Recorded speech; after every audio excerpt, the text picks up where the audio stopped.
Hello and welcome in episode 31st of our Ellie Talks, your insight in the world of sustainable fashion and textiles.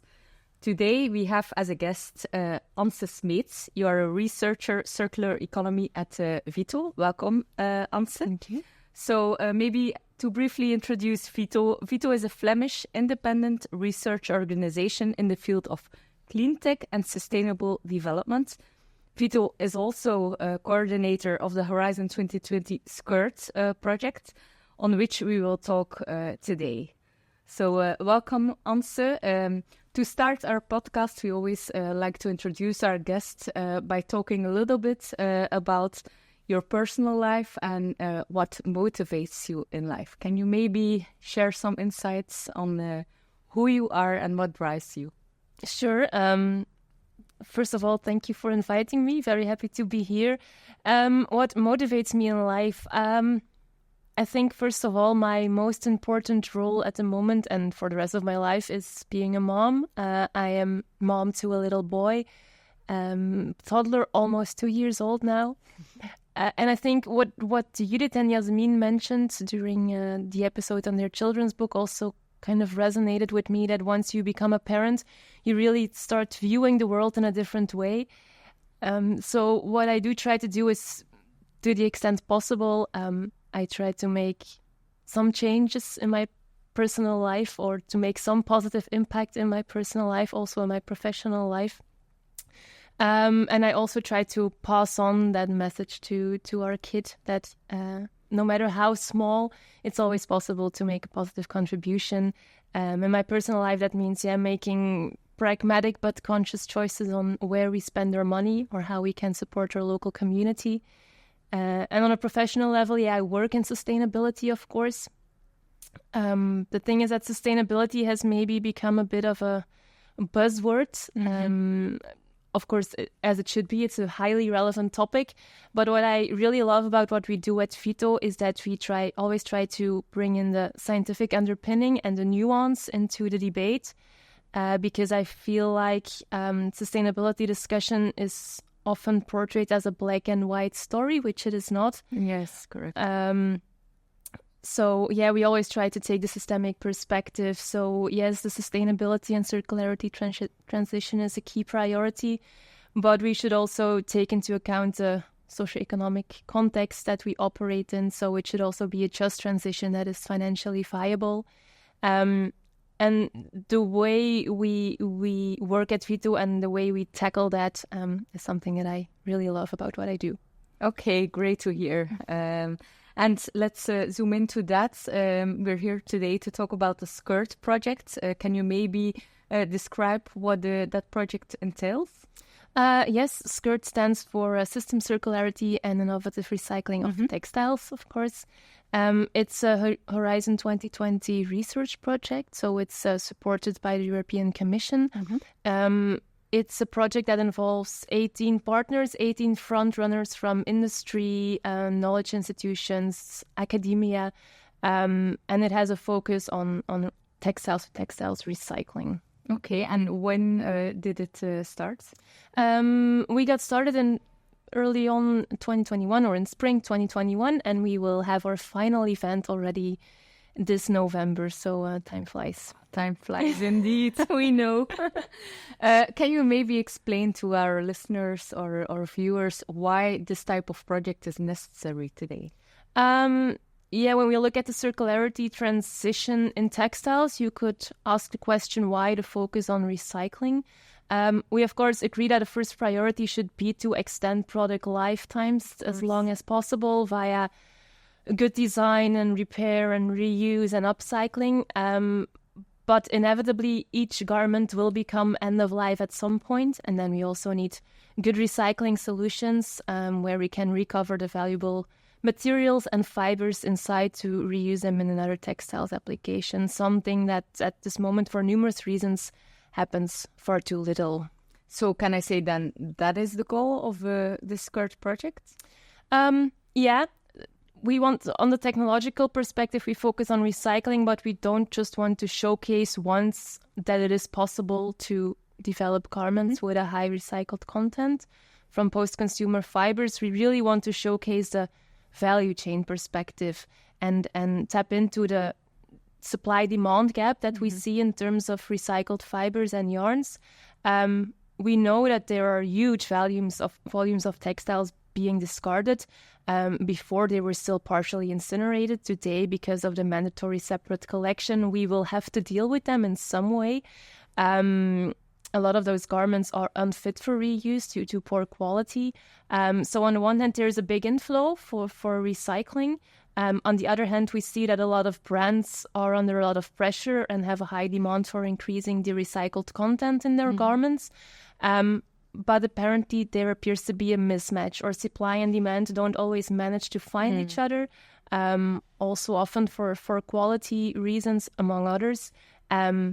And this is really something that we wanted to investigate with SCIRT. Yeah.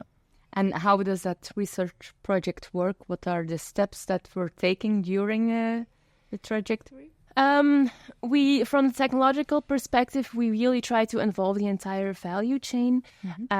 So we have also 5 different brands in the consortium. Petit Bateau, Bell&Beau, Decathlon, Honest and Xandres, 5 very different brands who will be showcasing actually a garment with a high recycled content.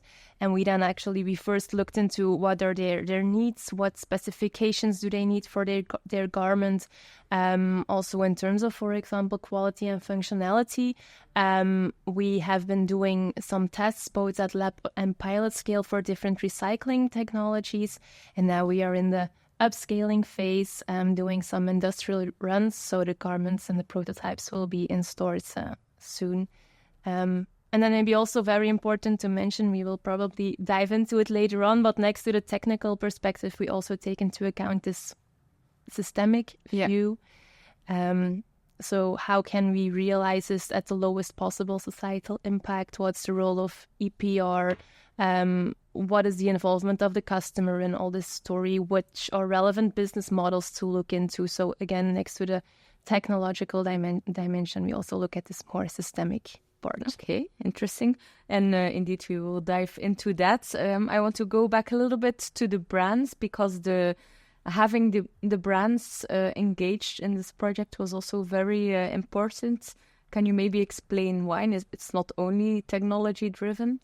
Yeah, indeed. We selected these brands very consciously. They are all active in for a different product type, let's say, ranging from more formal pants, sports gear, children's clothing.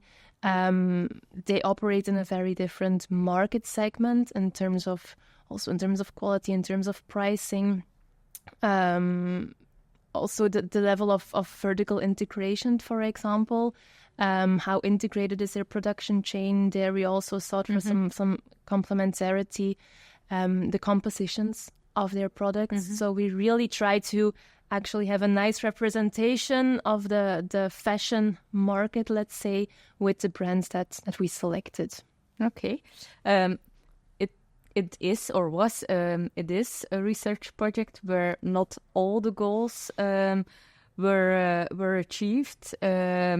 How do you deal with that during the project? It's still research, but indeed, what if a goal does not get met? Yeah, it's a research and innovation project, which means that we try to bring technologies from a lab pilot scale to a more industrial scale. But indeed, it's still research, so a lot of things don't go as planned. We don't always get the results that we had foreseen. We try to do as many iterations as possible to make changes where we can. But in the end, it's just really important that we can capture all lessons from those failures. So make sure that we learn from it at least, and not only we internal to the not only the consortium itself, but that we also disseminate on those learnings towards the wider industry and also towards policy, so they can also take that into account. Okay. Of course, Ellie.Connect is all about partnerships, connecting. How do you, from VITO side, start selecting the partners? You mentioned 18 different parties. That's a lot. How do you start selecting the other parties? Yeah, so again, in terms of brands, it's mainly the complementarity. Then we also like to have the whole value chain represented, so really being able to showcase that system again. So from recycling, spinning, production, the brands.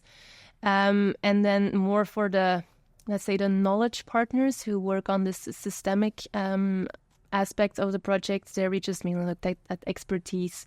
We have some partners with very specific experience when it comes to policy recommendations, customer interventions, EPR, etc. So they really looked at their expertise and track record. Okay, so and ESG is also a proud member of this Absolutely, consortium. Okay, let's talk about a little bit of the outputs. One of the deliverables you already developed is the true cost tool. Can you explain maybe in a comprehensive way, like explain it to a 3-year-old, what it is? You explain that to your son? Of course, to my son. I think he's a bit too small, but my daughter. yeah, that would work. The true cost tool. So we know that in the fashion sector that there's a lot of societal impacts, both on an environmental and on a social level. But it's not always that easy to make those visible.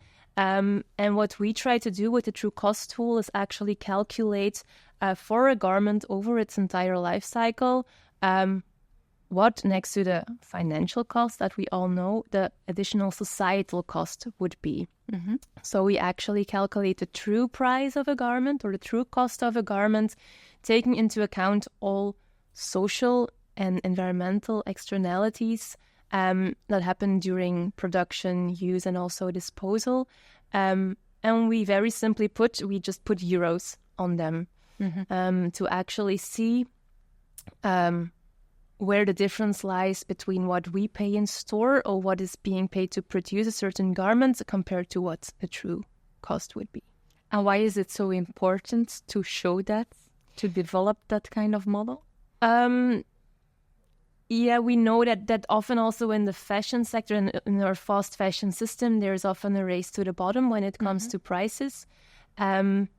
But just because you pay very little for a garment here in store does not mean that someone else along the chain is not paying for it. So this is something that we want to make visible in the first place, mainly as to provide decision support. Environmental impact analysis and life cycle assessment is very valuable, but can also be very complex to comprehend if you're not in the sustainability field. While we feel that euros are quite tangible for all of us, so we have a very large calculation model in the back end, but with the true cost tool, we really aim at designers and buyers who can then in a very relatively simple and comprehensive way see what the impact is of specific buying or design decisions. Okay, so your target audience are the buyers, the designers, so a B2B audience, or are you aiming at the consumer as well? We are very aware that there is some very valuable information in there for consumers as well. But what we are doing, our model is also still very much under development. We also have quite some challenges, obviously, in this development. So we don't feel that it's mature enough yet to really use it in consumer communication, because there it really needs to be sound and correct and complete. So that's why for now, in this first stage, we really indeed aim at those buyers and designers to already indicate where the hotspots are that they should look at if they want to make an improvement in their design, and where they can start working on first, and when comparing what the better option is. Okay, and do you believe that this tool can also give a boost to circular economy in fashion? We hope so. We see that a lot of impacts come from production and sourcing of primary materials, and that there is a lower impact when you use recycled content. So we indeed hope that indirectly we will also make visible the benefits of using recycled content or in recycling garments at end of life. Okay. In the preparation of this episode, you talked about the true cost gap. Mm-hmm. Can you maybe explain about... The true cost gap is actually exactly this difference between the financial cost that we all know and the true cost of a garment. And we don't necessarily aim for true cost that is as low as possible, but mainly for a true cost gap that is as small as possible. How can you decrease the true cost gap? It can be by avoiding specific environmental impacts or emissions, by switching from to renewable energy, for example, in your production facilities. That would decrease your true cost. But on the other hand, you could also say, like, as of now, we want to pay everyone in the supply chain a living wage, which would obviously have an impact on the financial cost of your garment. But again, it would decrease your true cost gap. So this is mainly what we are focusing on, like, we want to incentivize users to make the true cost gap as small as possible. Okay. And I can imagine that developing this kind of tool also brings a lot brings by a lot of challenges. Can you maybe elaborate a little bit on the challenges you faced? I see you smiling.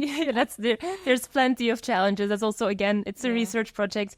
I think it's mainly maybe an open door, but it's transparency and data.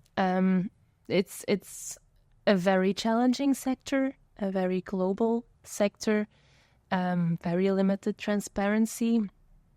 We see that a lot of brands or fashion companies have very little insight into their supply chain,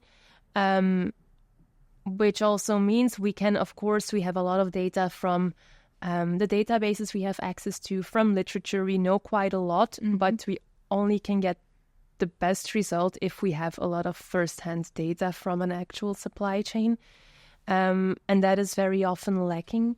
There is also very specific aspects of the whole production process, for example, dyeing and finishing processes, where very little data is available on. So this is some of the challenges that we mentioned that also hold us back a little bit to communicating in a very broad sense with these results. So that's also, I think, a message to the industry. I know that with regulation that's coming up, etc., a lot will change and it will be improved with a digital product passport, for example. But transparency and traceability would help us a whole lot. Yeah, so this is a call to action, I think, to the members on Ellie.Connect as well, to think about how we can support this type of tool and this transparency that is so much needed to improve the sustainability in our industry. I reckon that. So, and it's actually one of the remarks also mentioned by different technology companies that are working on this type of data tracing, etc. So it's a very complex industry that we reckon. Okay, let's talk about maybe the future or the near future. What can we expect from SCIRT in the future? We're getting towards the end, so there's a lot coming together in these final months. As mentioned, we are now together with ESG starting slowly the industrial runs for the garments, who will be available after summer, normally, if all goes well. Very exciting period. It's all coming together. So that's the thing that we're really focusing on now. We already had, but we also will have in the future still a few webinars, SCIRT webinars. You can find all information on that on our website at SCIRT.eu. They have a more technical focus, or have had a more technical focus until now. So mainly focusing on the different recycling technologies. But also the brands will be a topic of the webinars in the future, and how they tackled this challenge or perceived this challenge. And then it's not set in stone yet, but we will have a final event again, we'll have a final event after summer as well, when we will present all our findings and showcase a bit what we have been doing. The tool that I just mentioned, the True Cost tool, will be launched before summer normally. So a bit after this episode will be launched. Great. And we're also still working on some policy recommendations based on our findings in the project. Okay, great. And what about the next steps after the project is concluded? What happens then? Yeah, there's no explicit follow-up research project. But of course, first of all, within VITO, we will continue the development of our true cost model. We really find that a key asset actually for ourselves. And then, of course, next to that, when we look at the industrial partners and the brands, we hope that everything that we have learned within the project, that this will resonate among them. There was a lot of willingness to make this work. It was also quite challenging, but I think that we have managed to make some nice pilot garments. Of course, this was a pilot, and we can only make a real change if this also scales up among the project partners, among the brands that are involved, to maybe not just limit this to a pilot collection, but take some learnings and into their entire collection to really scale what we have been doing within SCIRT. And we obviously hope that we have not only inspired the project partners, but also brands external to the project consortium, that they have been inspired with what we have been doing within SCIRT, and that they will also pick up the lessons learned and start working on increasing recycled content and eco design and other more circular practices in their collections. So that's maybe a call to action to the brands that are in the consortium to definitely continue working on this. From my side, ESG will be there to further develop the lessons that we are learning during this project. So in any case, if any of the brands are looking for a partner, they can look for ESG on Ellie.Connect.com, of course.